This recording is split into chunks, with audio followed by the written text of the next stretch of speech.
اللهم إنا نحمدك ونستعينك ونستهديك ونستغفرك ونتوب إليك ونثني عليك الخير كله، نشكرك ولا نكفرك ونخلع ونترك من يفجرك.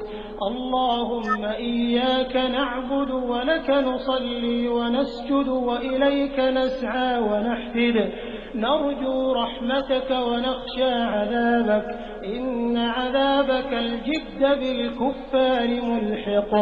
اللهم لك الحمد كله ولك الشكر كله، وإليك يرجع الأمر كله علانيته وسره، فأهل أنت أن تحمد، وأهل أنت أن تعبد، وأنت على كل شيء قدير. اللهم لك الحمد حتى ترضى، ولك الحمد إذا رضيت، ولك الحمد بعد الرضا. لك الحمد كالذي نقول وخيرا مما نقول، ولك الحمد Assalamu alaikum كالذي warahmatullahi تقول، wabarakatuh. ولك الحمد على كل حال. اللهم لك الحمد أنت وعليكم نور السلام ورحمة السماوات والأرض. Okay, we're still waiting for the speakers. I think I can only see myself. Oh, Assalamu alaikum warahmatullahi wabarakatuh, sis. وعليكم السلام ورحمة الله وبركاته. We still have two other sisters that we're waiting for.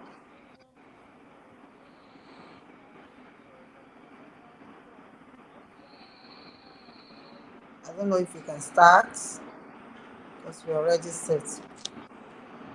What do you think, sister? We can go ahead. Oh, we can go ahead. Okay. Assalamu alaikum warahmatullahi wabarakatuh. So we are here today, and we start in the name of Almighty Allah. We are here to learn how to balance spirituality, lifestyle, and self-care this Ramadan. I hope you can see me.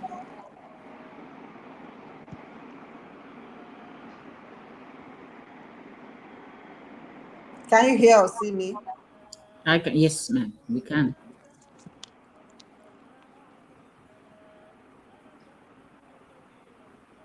Salam alaikum, sis. I can hear you and I can see you. Oh, okay. So our session is for question and answer, which I will start with Sister Khadija. I'm hearing myself as far away. I don't know if you can hear me audibly. You are very clear. Oh, alhamdulillah. So I want to ask some questions here, which I'll throw to you.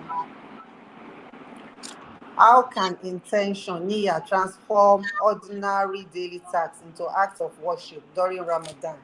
Sister Khadija. Allah Akbar. Oh, you're welcome. Assalamu alaikum. I'm sorry. I had to attend to some Wa guests. alaikum They are still salam wa around. rahmatullahi wa barakatuh. Yeah. Thank you. So, Sister Khadija, over to you. Sorry about that. Assalamu alaikum wa rahmatullahi wa barakatuh. Bismillah ar-Rahman ar-Rahim. That's a very, very important question and a very good question to start the session.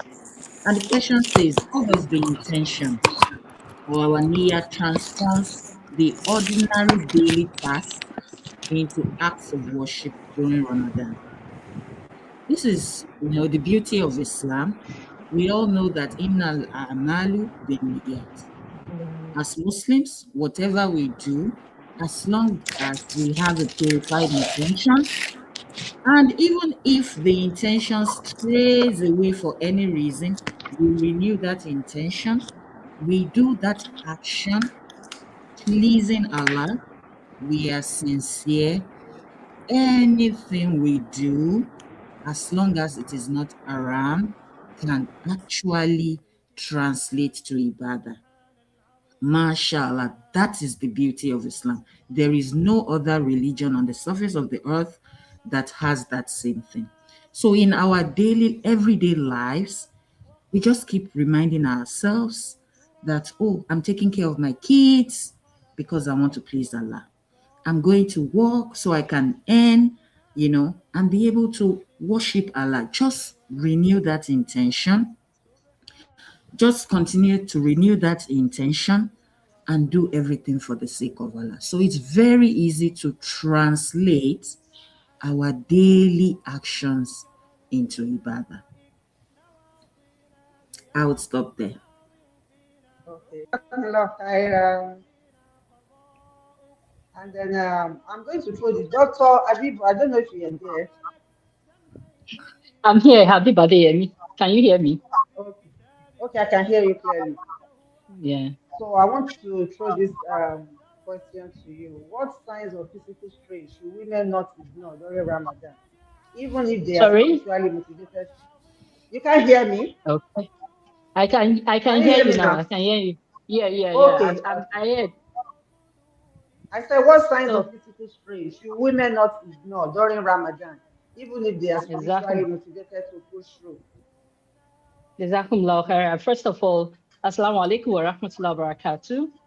Wa Yeah, alaikum I assalam wa barakatuh. I apologize for joining in late. I have there are some guests here that I quickly had to just sort out some things while they're there. I joined the meeting. Yeah, Ramadan is a time that we are all looking forward to, striving for to uh, do all the ibadah we want to do because we are looking for a barakah from Allah. However, as women, we should prioritize our health and watch out for these signs of physical strain. Severe dehydration can set in. After down, we are not supposed to take anything till sunset. So if we have not hydrated ourselves enough, maybe during sahur, we can get easily dehydrated. Excessive fatigue. We are fasting, but we are the one taking care of the house. You take care of yourself, you take care of the children, take care of your husband, every other thing you have to see to. By doing this, and at the same time, we want to do our ibadah at the maximum rate, fatigue can set in, and this needs to be guarded. Also, dizziness or fainting. Some people, they get so dizzy that they can have what we call syncope, fainting attack, just pass out, then come back. When it's getting to this stage, then we have to watch it. Then sometimes we can have severe abdominal pain. Severe abdominal pain can be telling us something. It could be an ulcer that is setting in. It could be some other things coming in that this is just the symptom that we are seeing. Sometimes you at that point, because it's a sort of stressful time, you might be spotting. All this we should note. Then sometimes you can have fever. And if the stress is too much, your immunity is getting low, one can fall sick. If you are experiencing any of these signs, there are more. It could be headaches. It could be just headaches. You call it just headache, but it can be pointing to some other things. If you're having any of this time, in Islam, we are not rigid about the fasting. It's not a rigid thing. We are allowed to break the fast when you are very sick and you can't go on. Breaking it and repaying it after Ramadan is not a sin. Is in short, we should take care of our health first. Then after iftar or during suhoor, we should take a lot of fluids so as to prevent dehydration. Then we need to rest. We need to rest in between. We shouldn't just do ibadah all through. Even the resting sometimes can be ibadah, just like the last speaker said. To me, just a contribution to the last speaker, everything we do in our life can be taken as ibadah, can be the intention as we wake up, your life, everything you are doing, take it as an act of worship, act of ibadah, and it will be accepted for us. So when we see these signs, we can consult with our healthcare personnel who will give us further instruction after taking a good history, examining us, and will tell us what to do about that. I think I will stop at that for now. If there are questions at the end, then I'll answer it again. Thank you. Can you Jazakumullah hear me? khairan. All right. Very well. Barakallahu fi. Very well. Yeah. Jazakumullah khairan, Dr. Abib Adi. Thank you. So I think Sister Dr. Gonia is here. Is she here? I can see G. Okay. Dr. Gadi, are you here? No, I'm here. I'm here. Can you get us? Okay. Yeah. So I'll throw this to Sister Khadija again. Sister Khadija, are you there?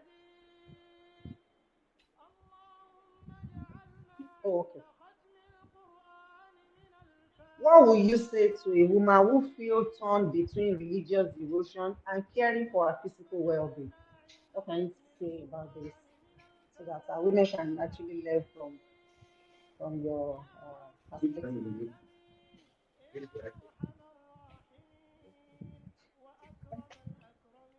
Should I come again? Can hear you. Can you hear me? Yes, ma'am. Okay. To that woman who feels torn between religious devotions and taking care of themselves, um, our religion emphasizes on our body being an amana. Actually, the first thing we should take care of is our bodies, our physical well-being, our mental well-being, so that we can actually do those religious devotions to the best of our ability. If you are not physically fit, if you are not taking care of yourself, then Abdurrahman, please let me on all the ACs. you will not be able to do those religious devotions. If you look at the life of the prophet, if you read a day in the life of the prophet, you see that the prophet was also able to balance all this.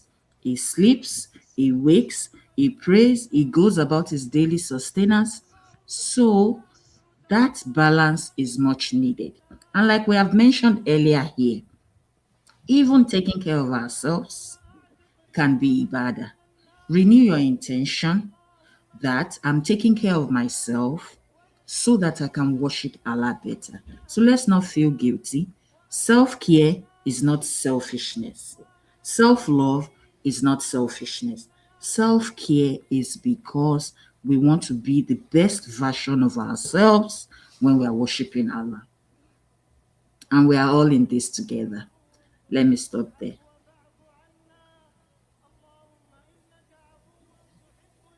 Well, Jazakumullah khairan, sister. Thank you for sharing us of your word of knowledge. So I will throw this back to Dr. Adeyemi now. This is not health related, but I just take this I'm all yes. and take it. Okay. How does Islam define success in worship for women specifically? Success. Sorry. How does Islam define success in worship for women specifically? What can you refer All to as right. success in worship? Okay. Yeah. That's a very, I wouldn't say tricky one. I want to say success in Islam. It's not the way we judge it in the worldly view. And the actual success it's in the hands of Allah because we can be seeing somebody doing this and that, and we think, this person has gone so high, the iman is high. However, the best judge is Allah. However, the injunctions that are being given to us through the Prophet Sallallahu Alaihi Wasallam, using the Quran and the Hadith, if we are able to put that into our life, realize it such that we remember the story of the Prophet Sallallahu Alaihi Wasallam when an old woman was running away from the village. I mean, was running away from the town, carrying heavy load. And he met the Prophet Sallallahu Alaihi Wasallam. And the Prophet said, "Can I help you with the load?" So he helped him, and the woman tried to advise the prophet when they got to where she was going. And they said there is somebody in the village turning people against each other, bringing a new religion, the woman was complaining to the prophet about him. He allowed the woman to finish, and when the woman finished and he told him he is the one they were talking about, at that point in time, the woman reverted to Islam. That is Islam in practicality. We also remember I think the Jewish boy that was sick that the prophet went to visit. And from there, the boy took Shahada because he's been hearing something different about him. So at that point where we have practicalized it such that it's not very easy. It's like you are a moving Quran, you are a moving Hadith.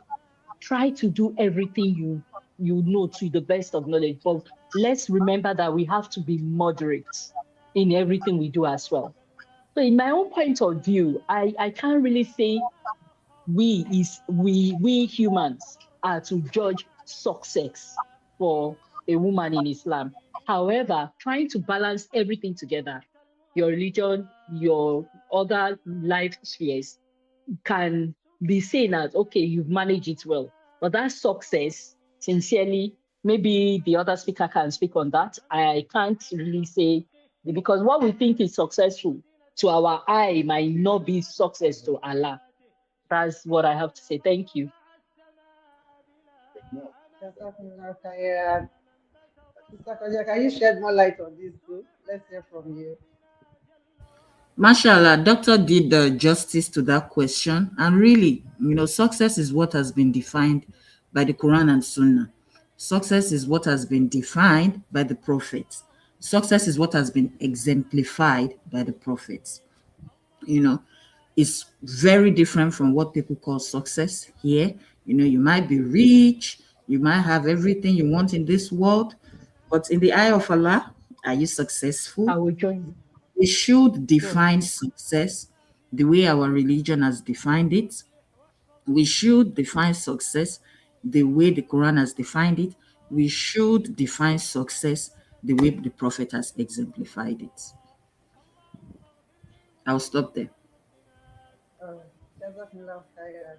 And to me, I just think success is the way it has been prescribed on all of us, on the Muslims, the way it has been prescribed to worship Allah. I think if you're able to worship Allah the way it's supposed to be, that's success on its own. The way it has been in the Quran, Hadith, and everywhere. To be able to do that is success. It doesn't have to be a perfect one. Nobody's perfect. Doing it the way it has been prescribed is success on its own. May Allah make it more easier for us. Sister, I'm seeing another sister. Salam alaikum. Salam alaikum, sister. I'm not sure she is. Salam alaikum. Okay, so, Sister Khadija, what can you say on this? Is doing less but consistently more aligned with Sunnah than striving for perfection? That's a very beautiful question. And, instead of beating about the bush, I would say definite yes. Doing less, but consistently is more important than seeking perfection. Actually, we shouldn't be seeking for perfection because perfection is for Allah only, and perfection is only in Jannah. Rather, we should look into being consistent and doing everything with ihsan. Ihsan means excellence. So that little that we are trying to do consistently, let us also do it with ihsan. Because the Prophet Muhammad sallallahu alaihi wasallam said, Inna Allah kataba li ihsan ala kulli shay. So yes, I repeat again that we should not focus on trying to do things perfectly. That's not for us. Perfection is for Allah. Perfection is for Jannah. But whatever we are able to do, let's be consistent with them, even if it's, very little. Also, let's also make sure we are taking care of the obligatory more than the voluntary. For someone who is not praying 5 times daily and trying to pray 20 rakas of Taraweeh, that's a misplaced priority. So let's take care of the obligatory acts first, be excellent with them, and then add the voluntary actions to them. I'll stop there. Mashallah. Jazakumullah khairan, Sister Khadija. Is Dr. Jadiya here? Yes, I am here. Assalamu Good, alaikum you're warahmatullahi welcome. wabarakatuh. Yes, thank Wa you. alaikum salam wa rahmatullahi wa barakatuh. So I have a question for you. What Please go ahead. practical mindset shift? Okay, what practical mindset shift help women release the pressure to excel every year during Ramadan? Come again. What practical mindset?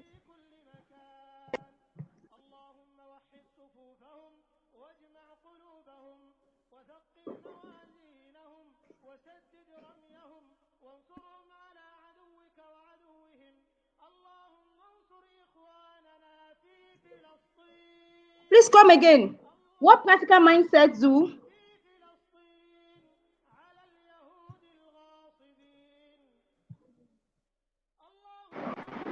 Assalamu alaikum, can you hear me? Yes, clearly. I can hear you clearly now. Assalamu alaikum. I can hear you clearly now. Okay, I don't know if you can hear me, but let me just Yes, read I out the can hear you question again. clearly. What Clearly, I can hear practical you clearly. mindset shift help women release the pressure to excel everywhere during Ramadan? Okay. Auzubillahi minash shaitani rajim. Bismillahir rahmanir rahim. Please, am I audible?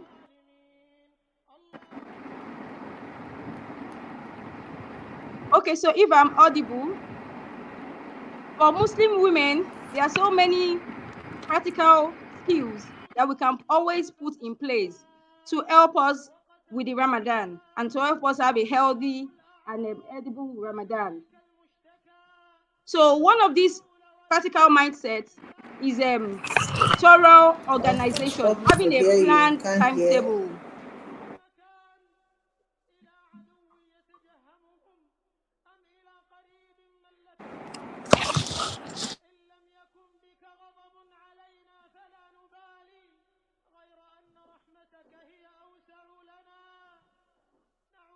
Having a planned timetable.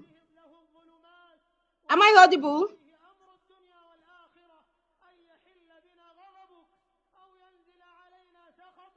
Okay. So having a planned timetable, we always encourage women, especially the married ones, to have planned the Ramadan. Planning in the sense that before Ramadan begins, we should have a timetable in which we would have written and stated how we plan to have our Ramadan, having a schedule, like an itinerary of how the Ramadan will go. So this way, taking for instance, for this first week of Ramadan, on Monday to Fridays, every Monday, I would like to wake up earlier for the Taraweeh so that by this so time, I would want to read or memorize a particular version of the Quran. Then by so time from maybe 2 p.m. to 4 p.m., 2 a.m. sorry, to 4 a.m. before I start preparing for the iftar, for my family iftar, I would like to also memorize some parts of the hadith, then do some parts of the tilawa. So while I am in the kitchen doing the iftar for my family members, I would also want to perfect the parts of the verses of the Quran I've memorized. I would want to like to do some parts of the tilawa. By this, we would be able to achieve optimally the significant goals in the month of Ramadan. Thank you.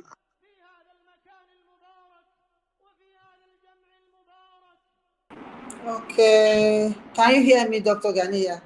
Because I Yes, I can't can actually hear hear you. you. I can't hear you. Oh, okay. Can't hear you. So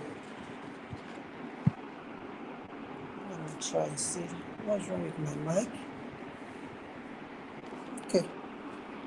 I have a question for Dr. Abibu Adeyemi. How does chronic stress and overexertion affect women's reproductive and overall health, especially combined with fasting? Dr. Adeyemi, can you hear me? Yes, I can hear you, but I don't know why my video is not coming up. Can you see me? Can you see me? Can you hear me? No, I can't see you. I don't know what happened. It's telling me that you are But in the I think show. I was Everyone able can to hear see you. and hear you, but I can't see the video anyway. Oh, well, if you can hear me, yeah, I Can just the go on host chronic. help out with this?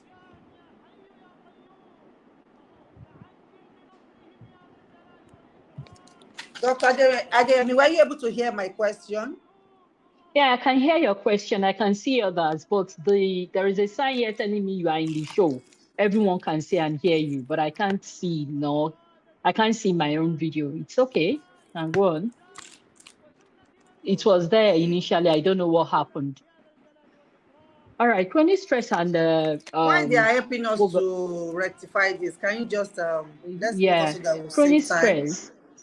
All I right, said chronic the stress. question is what practical. Oh no, I think I've mentioned. Okay, I heard Dr. the Adeyemi. question. Can you hear me?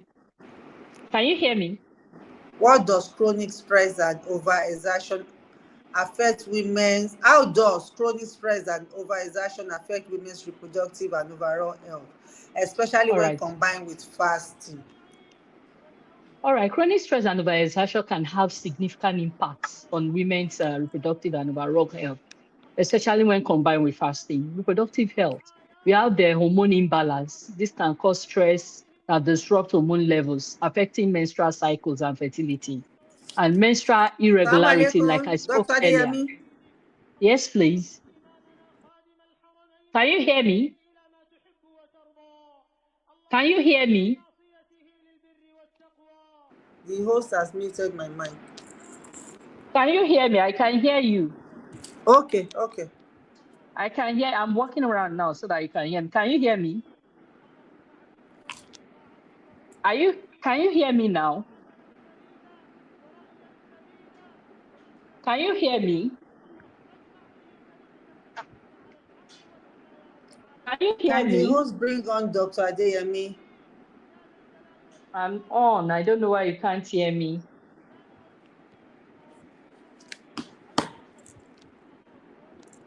Okay, let me see if I We can hear enter. you, ma. You can go ahead, ma. We Oh, can you hear can you. hear me. Fine. Fine. So,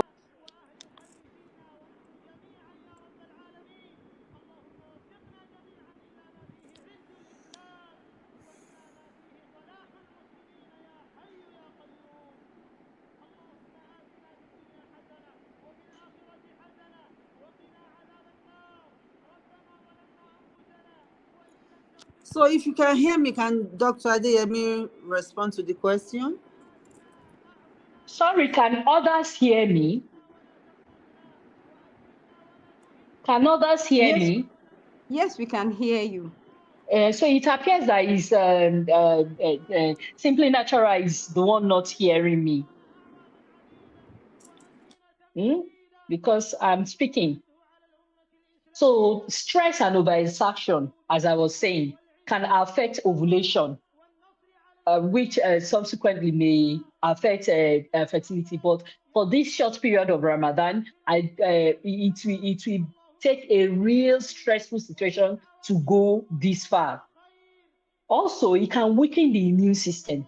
Chronic stress can weaken the immunity, making one more prone to illness. So at this point of Ramadan, we should eat at the time we're supposed to eat balanced diet.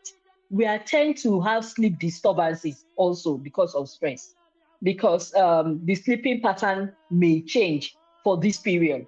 However, we should try and catch up with our sleep during the day.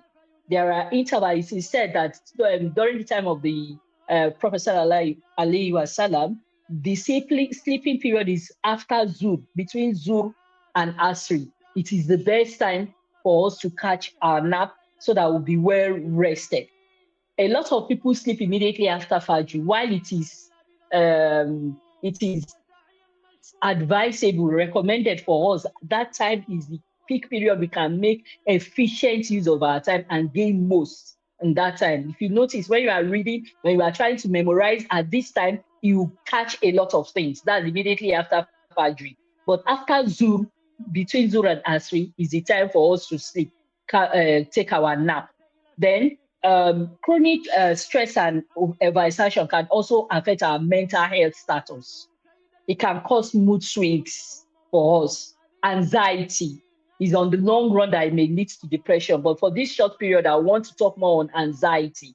And sometimes you are anxious, you are looking forward for iftar. You want to cook, you want to do this, you want to do a lot of things at the same time. So we should be careful with that. Also, it's the pressure of doing all this can serve as a sort of stress. This should be well managed. Okay. And one important thing is let us listen to our body.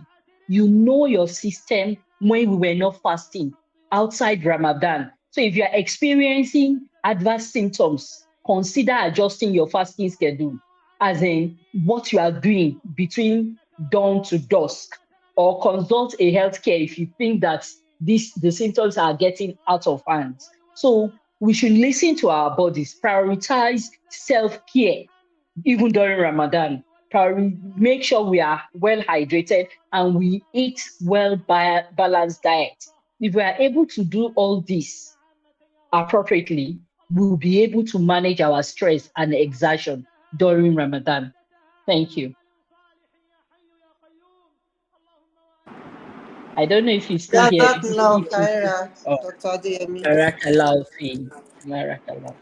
So I have this for Dr. Gania. Dr. Gania, are you there? Yes, I am. Okay. What role do sleep, hydration, and nutrition play in spiritual focus during Ramadan? Okay. Sleep, hydration is very important during Ramadan.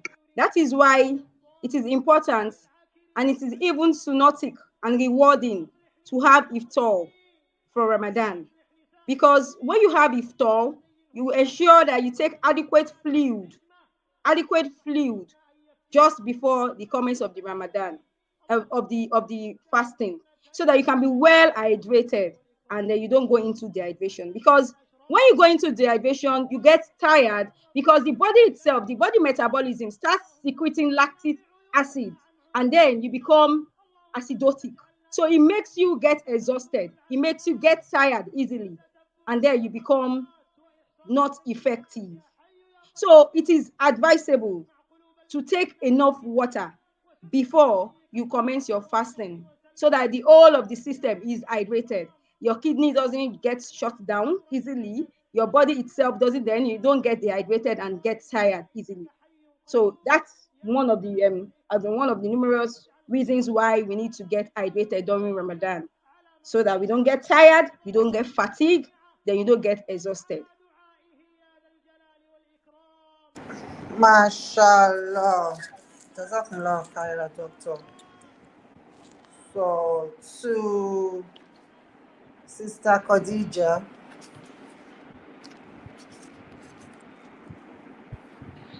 Yes, Sister ma'am. Khadija. Okay. What does productive in quotes, really mean outside of checklist and to-do list, the normal one we do? So So, productive Ramadan, outside of those checklists or to do lists, I would say should be customized to the Muslima's taste and needs. My own productive Ramadan could be different from your own productive Ramadan. But let's define productive Ramadan generally. If we are not doing checklists or to do lists, which are good, we can still have a productive Ramadan. A productive Ramadan is a Ramadan where we start planning ahead. I'm sure the participants of this program today are going to have a productive Ramadan because they are planning ahead. They are here learning how they can have a productive Ramadan. Productive Ramadan is knowing oneself and making sure you are ready for this Ramadan. A productive Ramadan is looking at your last Ramadan and seeing how you can improve on that. A productive Ramadan is assuming this Ramadan we are going to, may Allah spare all our lives till this Ramadan, could be our last Ramadan. If you imagine that this could be your last Ramadan, won't you give it your best shot? A productive Ramadan would also be fasting, observing Ramadan according to the Quran and Sunnah, following the lifestyle of the Prophet. How did he perform his Ramadan? What did he do? A productive Ramadan is ensuring that all our obligatory ibadah are taken care of. A productive Ramadan is planning our sahur well, planning our iftar well.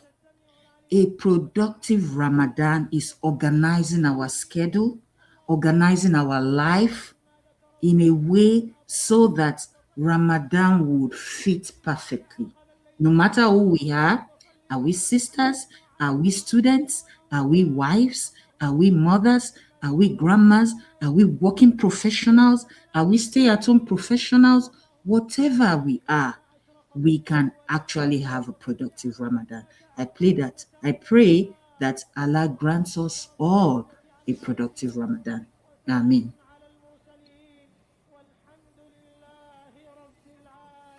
Ameen, Ameen, Ameen, Ya Allah.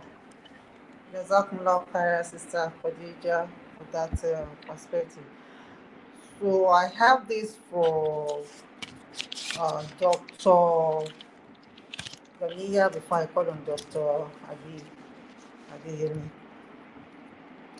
Fatigue is a common struggle for women in Ramadan. What are the main contributors?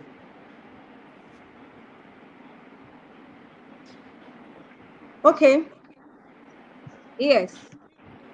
Fatigue is common for everybody, both genders, both males and females. But I think it is more in females. Why? Why? Because we do other activities aside our usual business activities. The women are the ones in charge of the home front.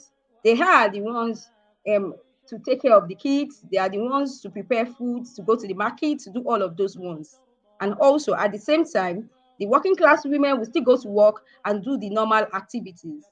So these and many others are the reasons why fatigue for women is more than that for males.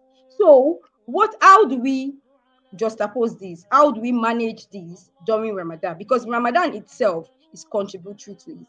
So during Ramadan, like we have mentioned, we need to strategize ourselves. We need to have good management plan for all of this. So we know that we are the ones that would be in charge of cooking, arrangements, going to the market, getting all the food stuff. So we can all do this. We can do most or all of these just prior to the commencement of Ramadan, so that during Ramadan, all these activities will be reduced. They would know that we only need to focus on our normal business activity and then the normal preparation, the cooking and all. So also one of those things one of the methods we can also put in place is having a food timetable.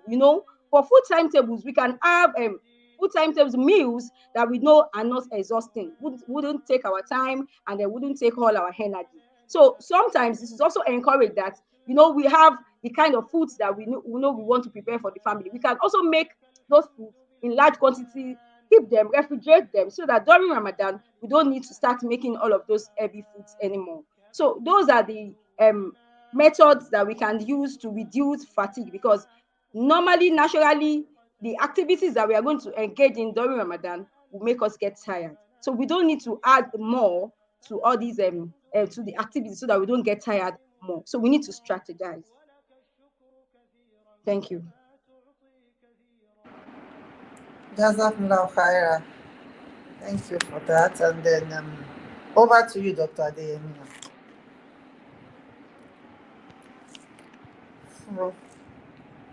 Okay. From health perspective, what simple adjustments can women make to protect their energy, sleep, and nutrition during Ramadan? All right. I'll just like take it just as you have said, because yes, at this time, just as we've been saying on exhaustion, stress comes in. To protect our energy, we need to pace ourselves. We need to pace ourselves. Like Gania rightly said, we need to make a schedule, prioritize tasks, take breaks, and rest when it is needed. Your body will tell you, you know when you will need rest. Your body will tell you. When you start to feel that it's time for you to take a break, pause, and like we used to say, simply natural, that fill your cup first. So make sure you are healthy so that you can take care of others. Hydrate smartly. Drink plenty of water during non-fasting hours, especially after iftar and before suhoor. Then snack wisely. Opt for nutrient-rich foods like dates, nuts, and fruits, fibers. Then, when it comes to sleep, let's adjust our schedule. Let's go to bed early because we know we have to wake up to maybe cook and eat iftar. So go to bed early and take naps during the day, like I said, between Zoom and Asri. It's like if we do things in the sunnatic way and we have the niyah that we are doing it like that, we even get baraka for it.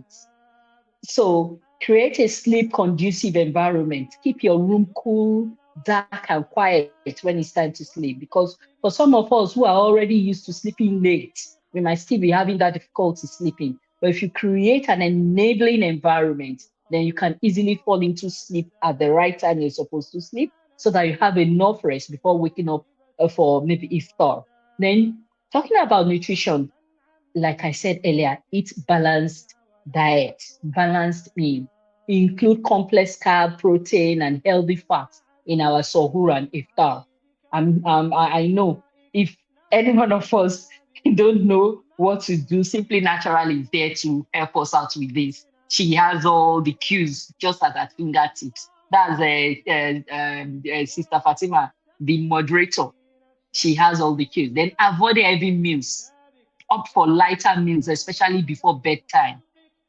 Stay hydrated. You can see we all have been emphasizing on hydration, hydration, hydration. We need to really hydrate ourselves. Drink plenty of water and electrolytes rich drinks. There is this drink, the name I've run out of my head now, but it's a new drink. It's an electrolytes drink that you can easily take and you replenish your electrolytes. So some other tip is limit caffeine and sugar foods. They disrupt sleep and disrupt the energy level. Stay active, gentle exercise to boost our energy and our ibadah as well. We need to put it in to inculcate it as we are doing our schedule. We inculcate it in our schedule such that it won't tire us out. Then listen to your body. I'm always saying this. Listen to your body. If you are feeling weak or experiencing symptoms, consult a healthcare provider or do something about it in time in order to prevent breaking down. Thank you. Jazakumullah khaira, Dr. Habiba Adeyemi. Thank you for sharing that with us. So, Sister Khadija, I have this for you because we need to plan financially so that we'll be able to achieve more in terms of saving costs. So, how can women prepare financially and logistically so Ramadan feel lighter and not heavier for us? Thank you very much. Bismillah ar-Rahman rahim. This is a very important question. We can plan financially and logistically.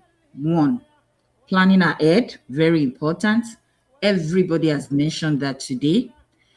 Two, cutting our coat according to our fabric. We don't cut it according to our size anymore. We need to cut our coat according to our fabric. We budget. We live within our means. We don't compare ourselves to others. Whatever you have, whatever your state is financially, plan around that. Is very important. And like I mentioned initially, planning ahead is very important. Sometimes there are some practical tips. Sometimes, you weigh your options when you cook rather than buying. Cooking might be cheaper. Cooking in bulk might be cheaper than just cooking every day, but very important to plan ahead.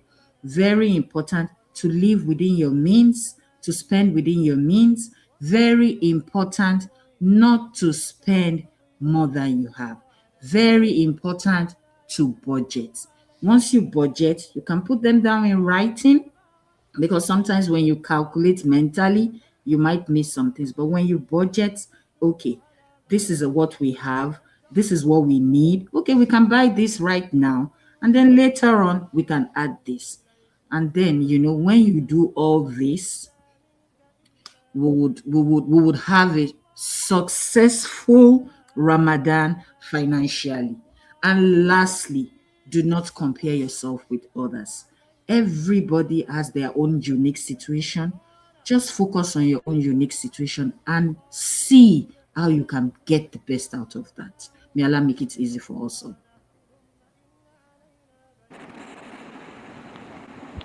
Ameen, Ameen, your love.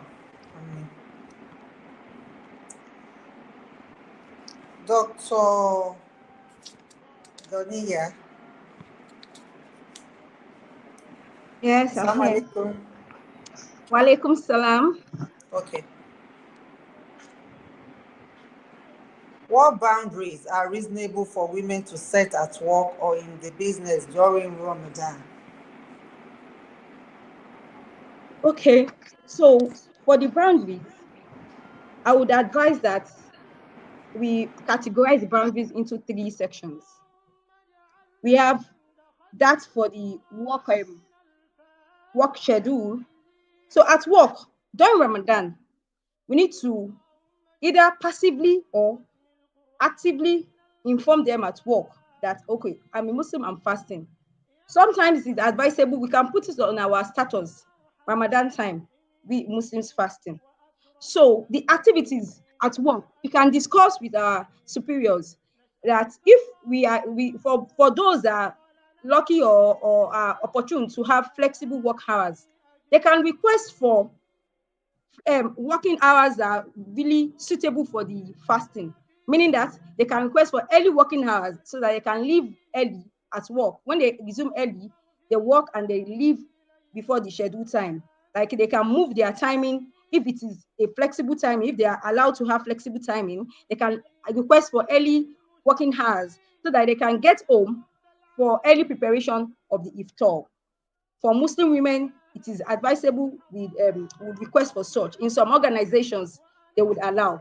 So also, so there are some meetings, there are some workplace that usually have frequent meetings or frequent lunchtime meetings or coffee time meetings. So we should inform them so that we can be excluded from such meeting, or we can have reduced numbers of such meetings so that it doesn't affect, because we need to inform them we are fasting.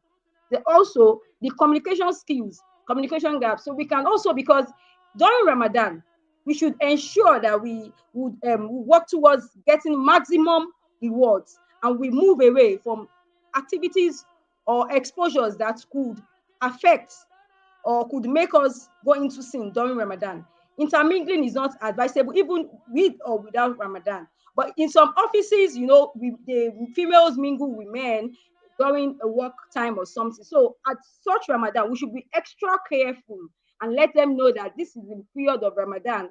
Such meetings, we can be excluded from such meetings, or we can have minimal attendance at such meetings. These and many others, like also physical activities. You know that if we are the kind of if our work style is the kind of the work that exposes us to on-site work, like for engineers, for female engineers. So we should inform them that every activities that are exhausting, that would easily exhaust us, we need to excuse ourselves just for the period of Ramadan, so that we don't get exhausted. Also, we have some people that what they do most of the time is they communicate, they talk, they have presentations, they have lectures, because all those lectures, they make us get dehydrated, because with time, when you start speaking, when you start having presentations here and there, you get dried, your mouth get dried, and you get exhausted and tired.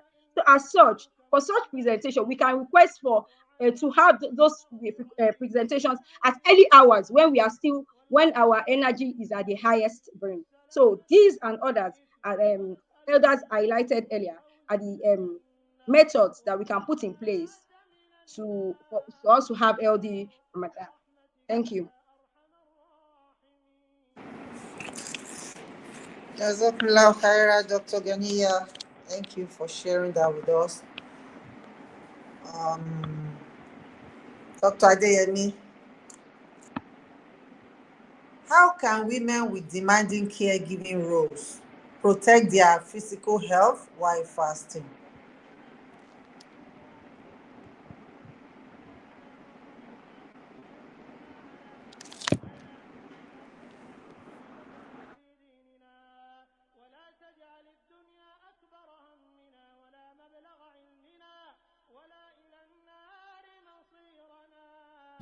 You are muted, ma.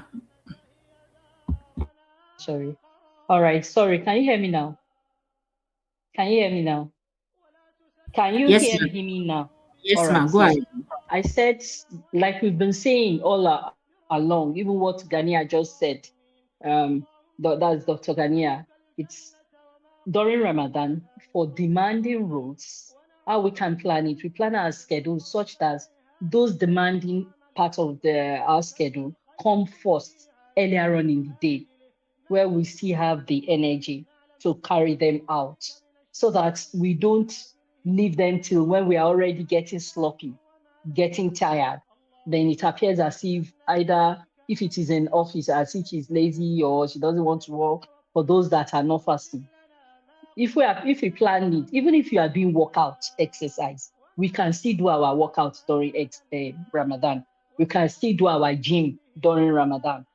The only thing is that you, sorry, please.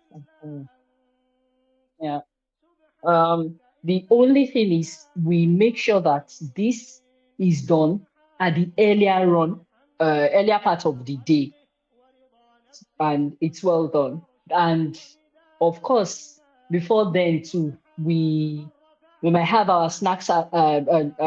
We eat healthy, nourishing diets for during Ramadan, so that all through Ramadan we have a well based energy source. Yes, at the long time and during sunset, we might get tired, but what we eat, it's like garbage in, garbage out. What we eat, we determine what we are. There are times we are not fasting that almost throughout the day, after breakfast, you don't have anything till late in the night and you don't feel it.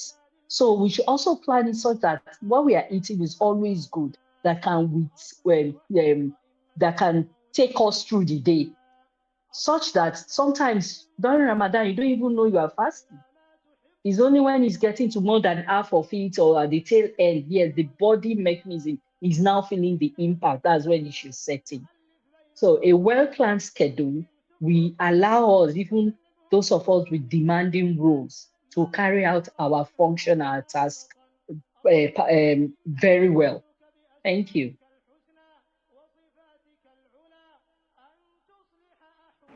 Okay. Can you see that? Jazakallah khaira, Doctor. Barakallah. Um, Sister Khadija, Yes, ma'am.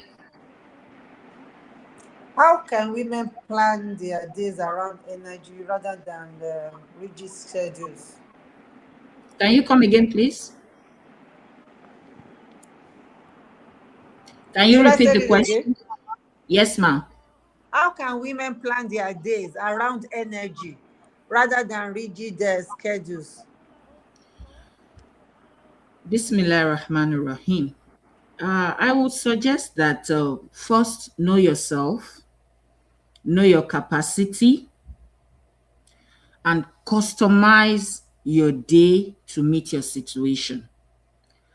Secondly, I would also say that I think we most of us have this mentality of trying to do everything ourselves.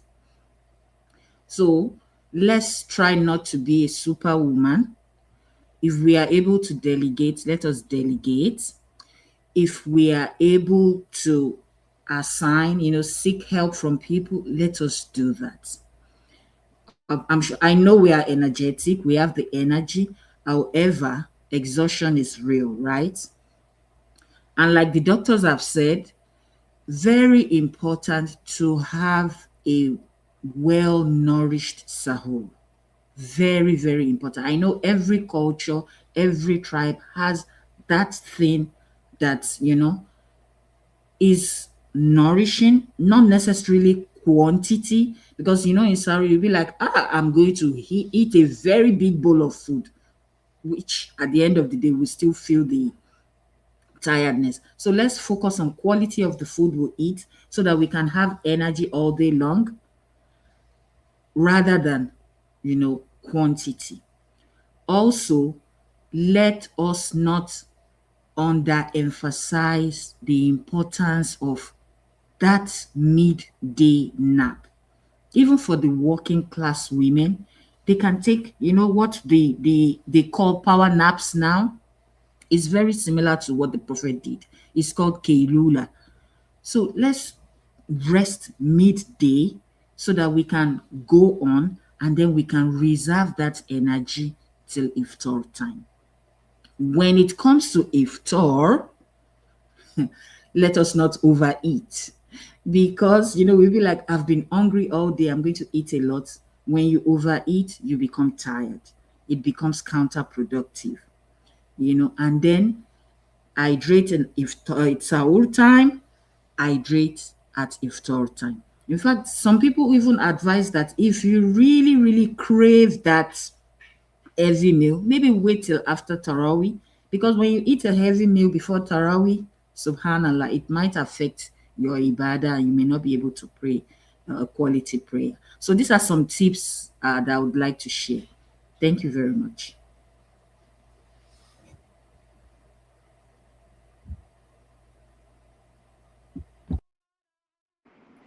Jazakallah khairan. So I have this for Dr. Ganiya. Dr. Ganiya? Okay. Yes, please. I'm here. All right.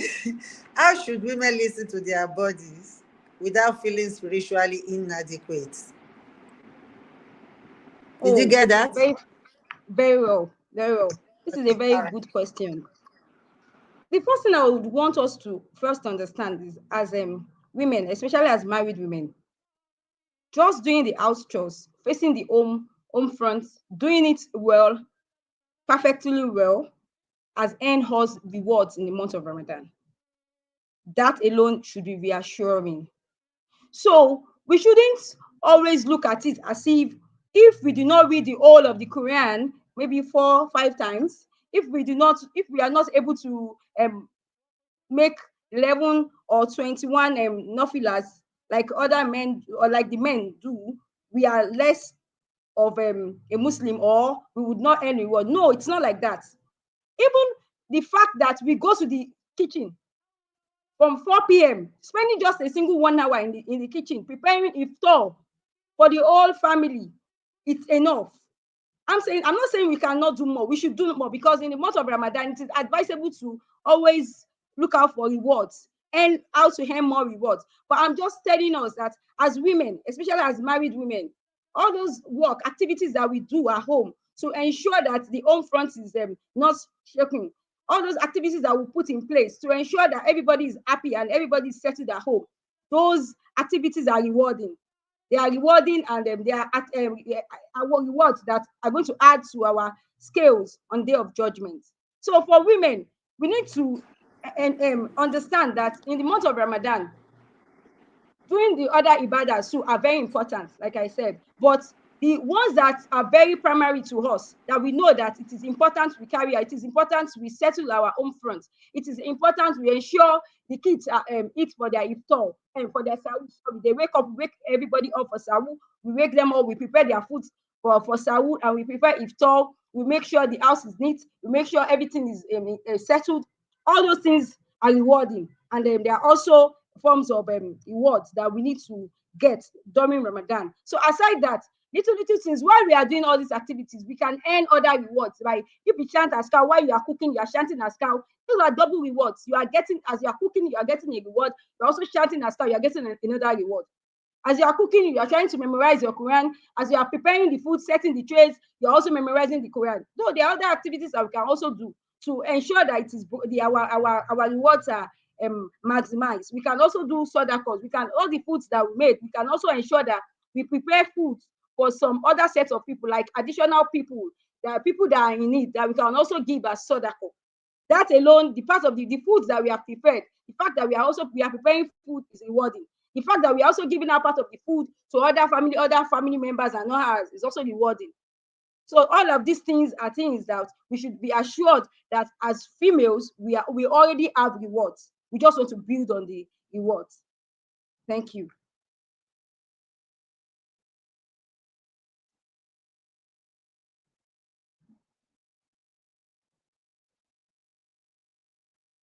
Sorry, please, am I audible?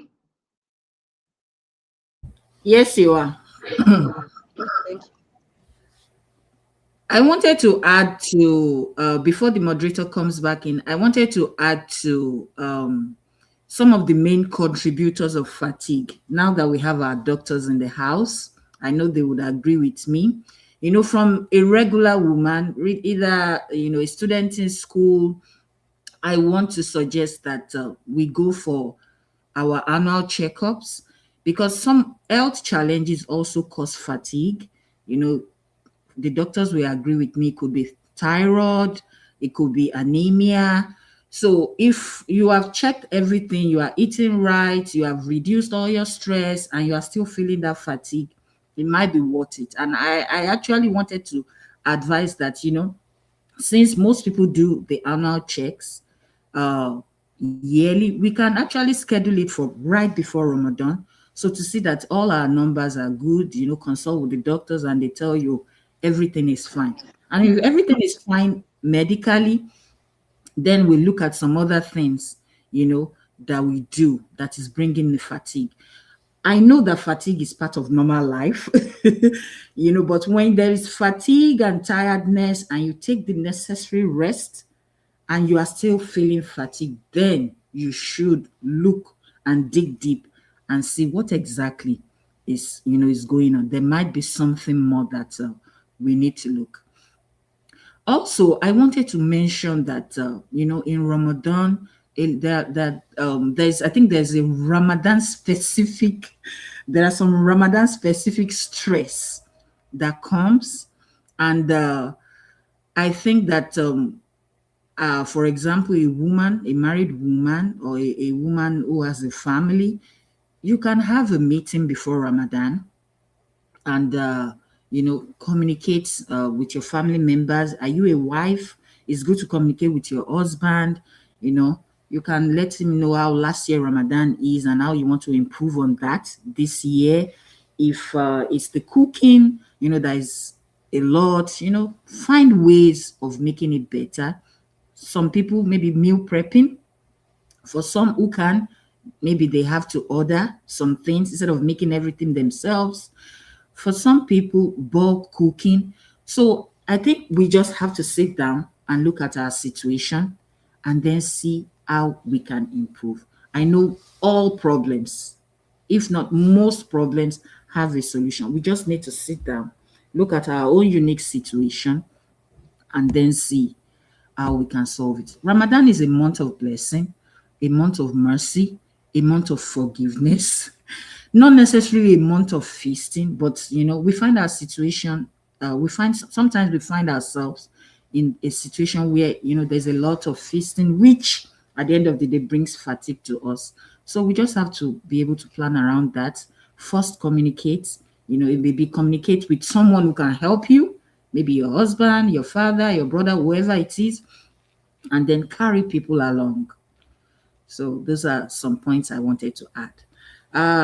There are some questions that came in. I want to answer one of them. I would, okay, let me read the one that goes to Dr. Abib. It says, I have a husband that is always requesting for intimacy every Ramadan night. It drains me, and after the day, it drains me, after the day. Dr. Abib, how can I manage this medically? Doctor, please, can you respond to that? All right. Thank you very much. That's a very, very important question. A very, very important one because, as you all know, the night is the only time that they have access to us. So, in my own way, we should have it behind our mind. Like I said earlier, during the beginning of the program, everything we are doing can be ibadah for us, so long as we have that intention. So for me, where I used to go around that is, well, this is the only time. So during the day, you would have rested, you would have had a mindset that can come. Because medically, I can't say there is no medicine that will say, okay, take a break.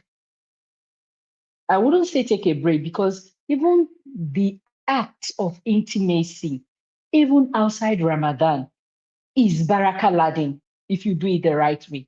So now that it's coming during Ramadan, we know that everything we do in Ramadan is starting from, is it starting from 10 now to like 700 times more baraka, more blessings. So have it in, I just have it behind your mind. It might come up. If it comes up, I will say, yes, there is a lot of stress before then. That's why we've been talking about how you have to plan your day, how you have to plan your cooking, how you have to plan everything around it. This is also what you have to put into the plan. And have the intention that I'm doing an ibadah. If you have the intention like you are waking up for tahajjud, have that intention, you also get the barakah for it. You will get the barakah for it. I don't think there is any medical management to say, except you want to say, oh no, avoid intimacy during Ramadan, which is it's not Islamically a good advice. So I would rather say, while planning your schedule, as a woman, as a married woman, also have that inculcated, should in case be ready for it. If you have a mental focus, a mental planning that this can occur, when it comes up, it is happily received and looking up to Allah for the blessings that will be in it. Had it been, we see the blessing that comes from that, I don't think we'll take it as a burden. But may Allah guide us. I don't know. Sister Khadija and Ganiya, you might have something to add to it. Thank you.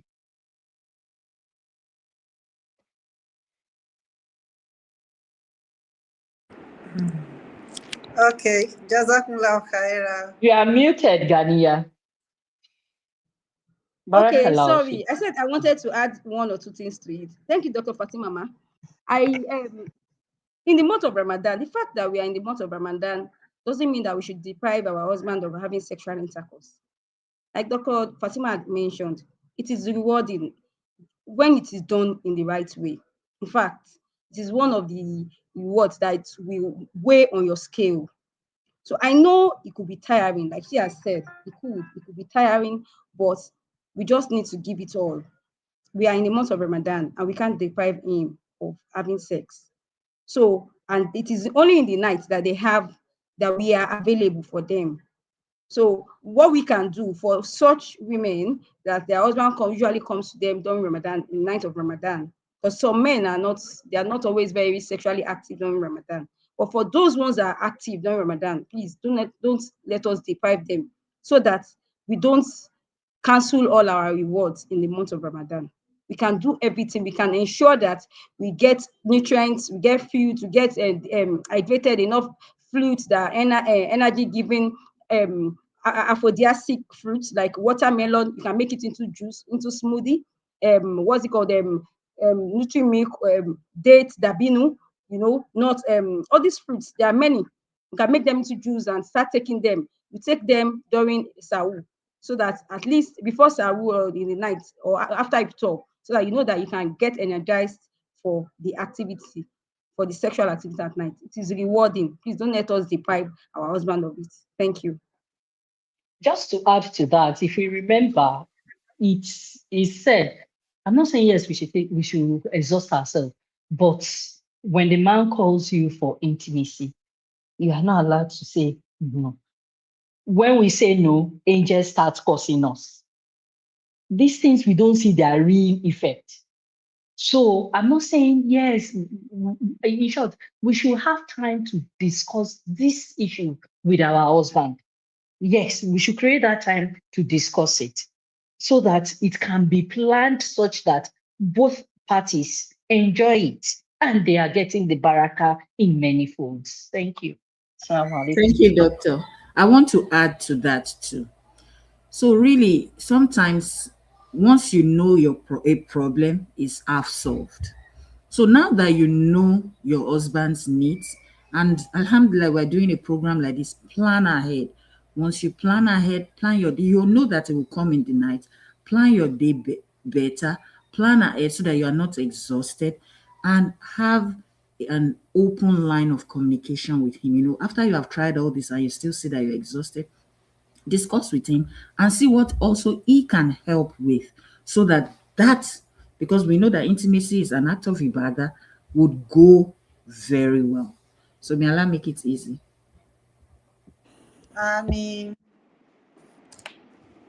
and then in addition, if you know you're the type that usually do the strenuous intimacy, during Ramadan, you could just reduce it to the mild intimacy exercise. You know what I mean? There are some that is very rigorous intimacy that they do. But during Ramadan, if you just slow it down and still enjoy yourself, that's just the bit I can add to that. And I want to quickly talk about the kind of food that we can take during Ramadan too. I usually emphasize on whole food like oats, like we do in Simply Natural. We normally do oats as cereal that you can drink like a pap. We usually, and then we can also blend it to make it a solid meal. They release energy slowly because of the fiber content in it, and then you don't get hungry on time. So those kind of foods can be incorporated into our meal during Ramadan. And I hear Sister, this is Dr. Gania that was talking about some fruit that are good for, is it aphrodisiac? Tiger nut too is very good. It has coconut and dates.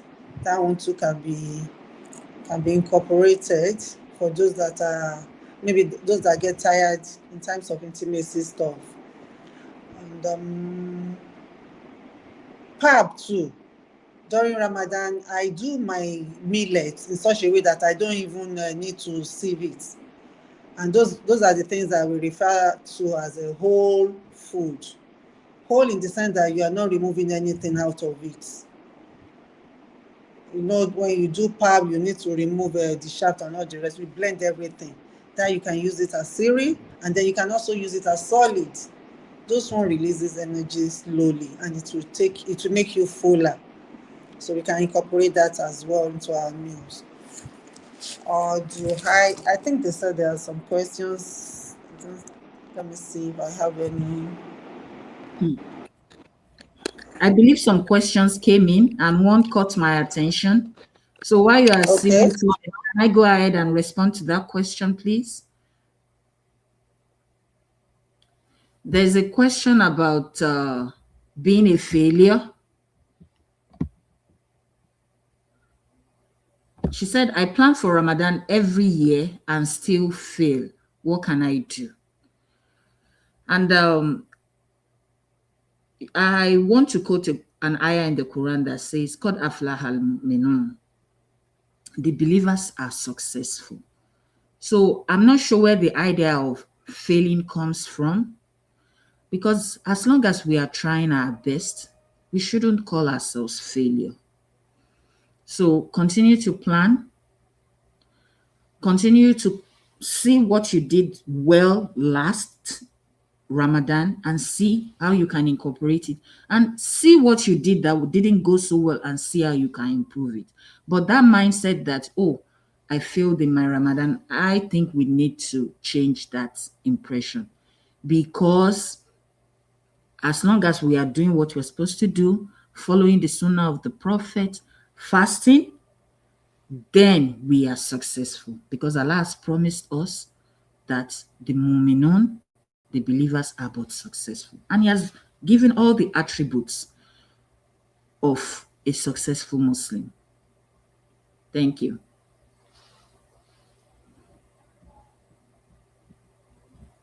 Just to add to that, like I said earlier on at the beginning when they asked about um, success for a woman in Ramadan, it's just a similar question. We can success can be judged by Allah.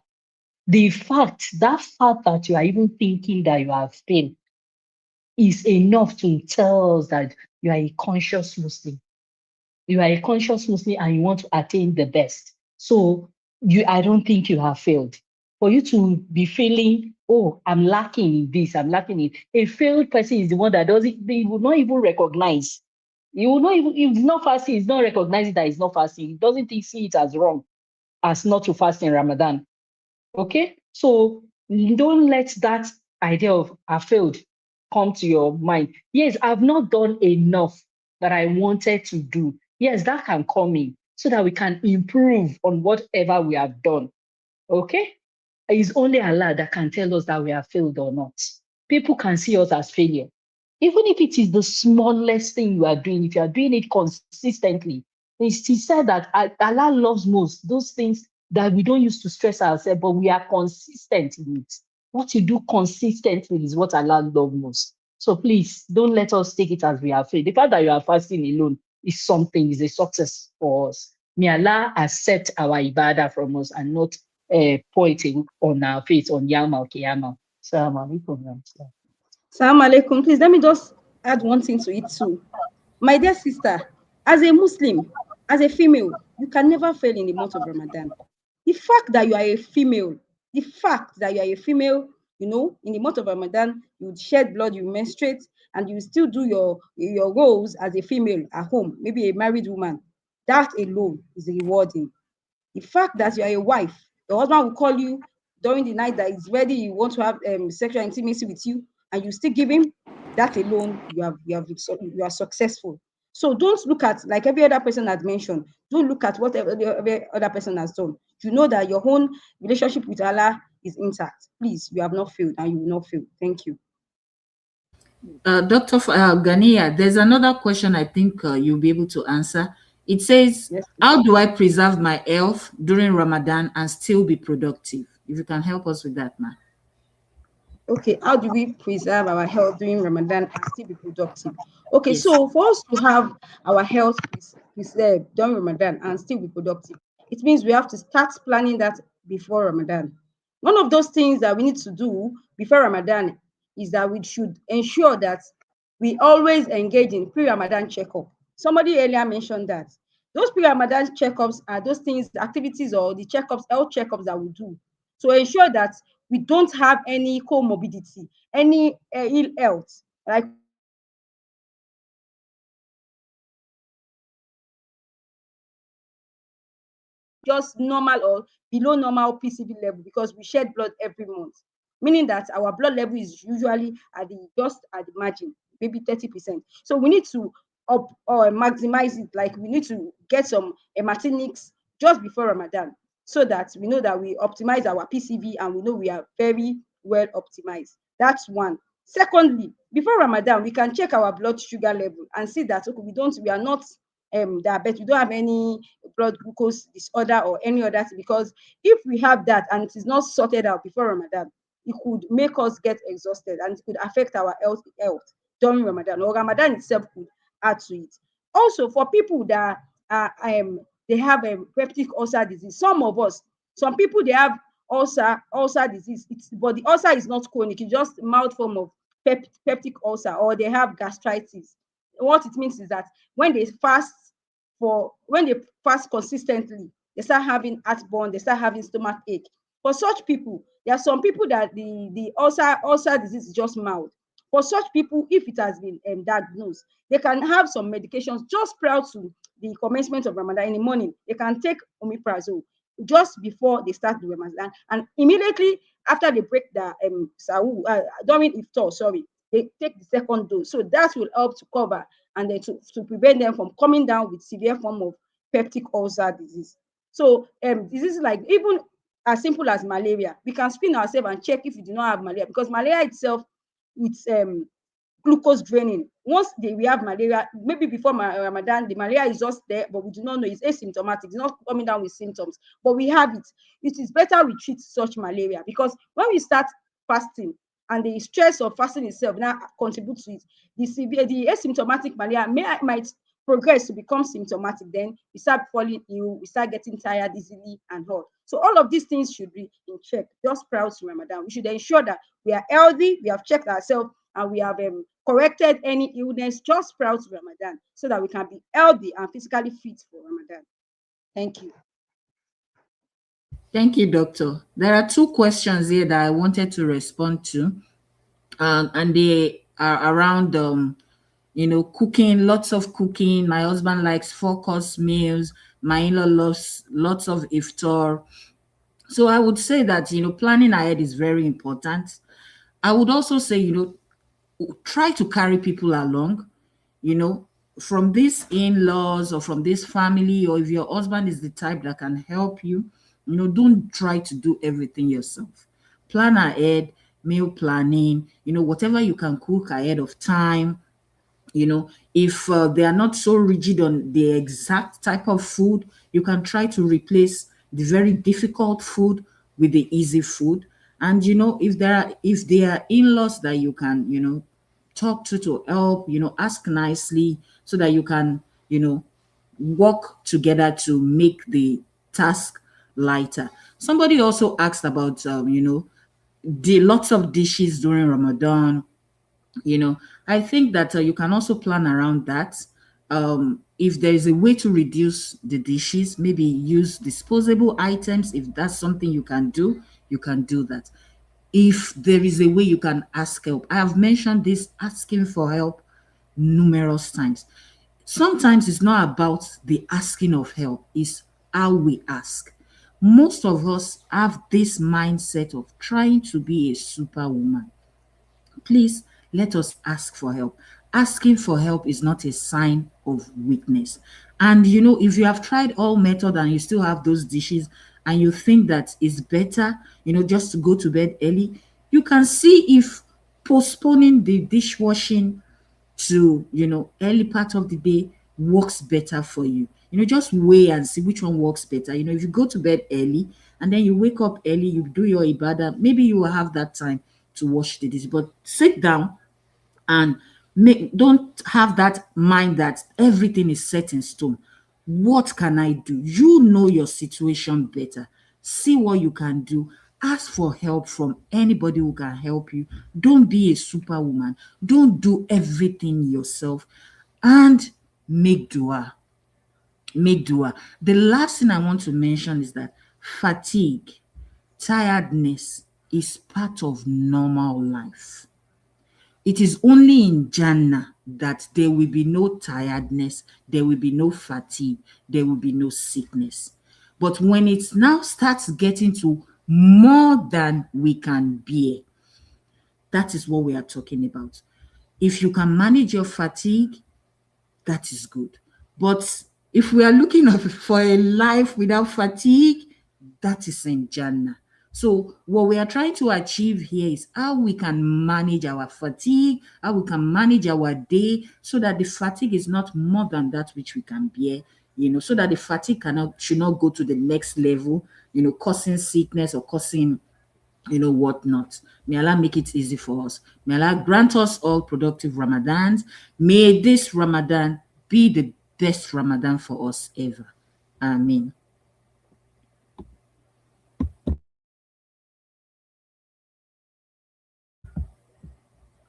Okay, let me see if there is more questions. Okay.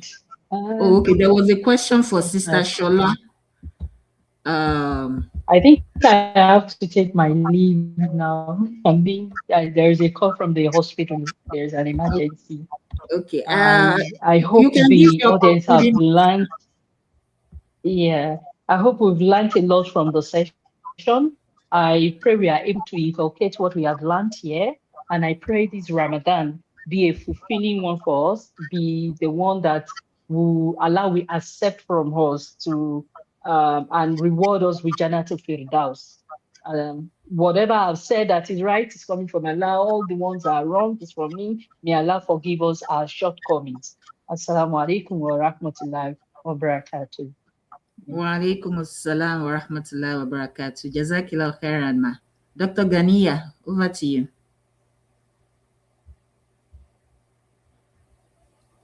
Your final words, ma.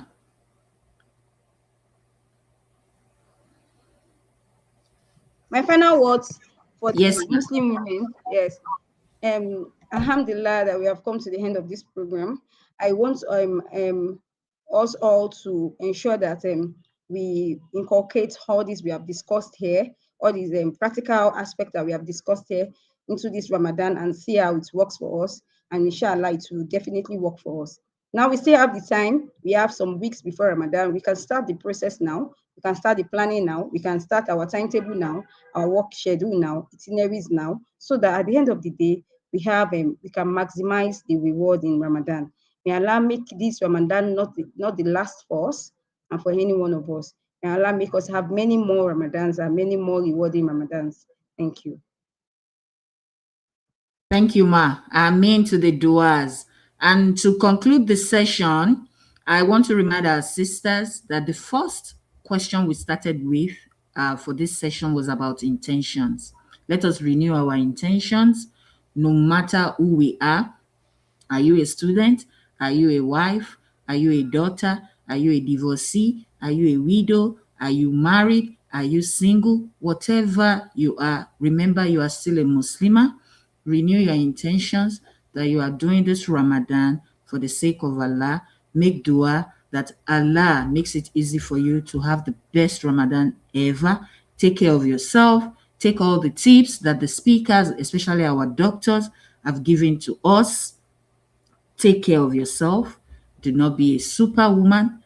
Seek help when needed.